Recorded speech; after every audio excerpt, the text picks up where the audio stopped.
Any Resident Evil fan will be fluent in Heaven Dust's gameplay. Let's see. Red and green herbs, EKG health bar, item boxes, sword and shield keys, inventory management, a zombie-infested mansion, reading files, you get the idea.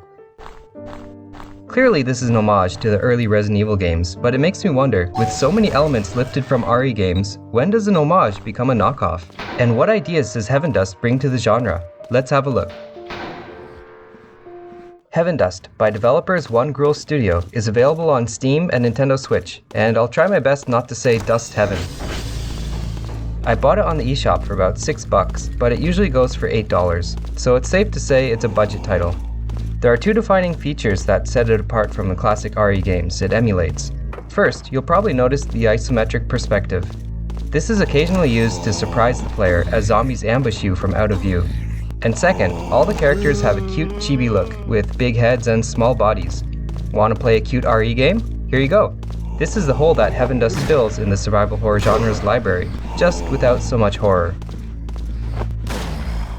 You start the game holed up in a mansion as you work to escape while learning about the virus that's turned everyone into zombies. I finished the game in under 3 hours. Any longer and it would have become monotonous. The story is told through files you read, and I gotta say, the English localization isn't the best, if that kind of thing bothers you. There isn't much enemy variety either. In fact, you can see almost all of them on the title screen. There's one zombie with different skins, and one big guy who looks like the baby of Nemesis and Birkin, Nemakin. Aw, who's gonna smash my bones? Who is? You're gonna smash my bones! Don't expect any big-headed lickers or hunters. And there's only one weapon, a handgun. It is upgradable to increase things like critical hits and fire rate. Having no other weapon did add a bit of stress, knowing that if I run out of ammo, I'm gonna be lunch. One zombie isn't much of a threat, but it's easy to get cornered and overwhelmed. I like how the music kicks in when these little guys lunge at you.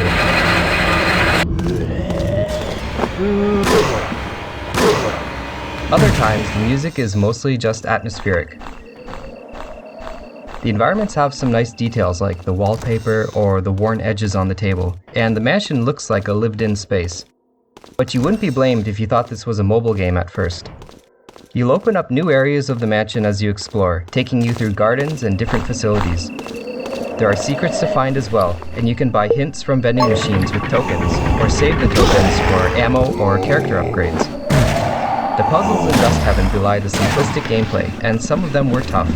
I got stuck a few times wondering where to go or if I had the right items or files. Some items can be used to solve multiple puzzles too, so don't leave them behind. There's also a few environmental puzzles, which you'll have to pay close attention to and do some experimentation. This is a game that doesn't hold your hand. For replayability, there are multiple endings to find, but the differences are only slight. I found 3, but I'm not sure which are the good ones and bad ones. There aren't any unlockables that I could find either. For completionists out there are achievements to extend the gameplay a little. As a Resident Evil homage, I expected to find more Easter eggs instead of things lifted directly from RE games like the red and green herbs or the sword and shield keys I mentioned earlier. I did find this RE5 poster pasted on a wall, and read some familiar names like Spencer, George, and Steve, but those are common names. The game takes place in 1998, the same year as Raccoon City Incident, and the main character is wearing a Biohazard shirt. Oh, and don't forget the typewriters. Let me know if you found anything. Heaven Dust really is Chibi-Resi in every sense of the word, meaning the classic RE experience has been shrunk down into this short budget title, with its simplified gameplay and puzzles that offer a decent challenge. While most of the horror is lost, the look is unique and charming. It's also accessible to people who may be intimidated by bigger survival horror games, and could be a good gateway into the genre. While it doesn't aspire to do much more than appeal to nostalgia, Heaven Dust isn't a bad way to spend an evening or two. Now, if you're Capcom's lawyer, what would you be thinking?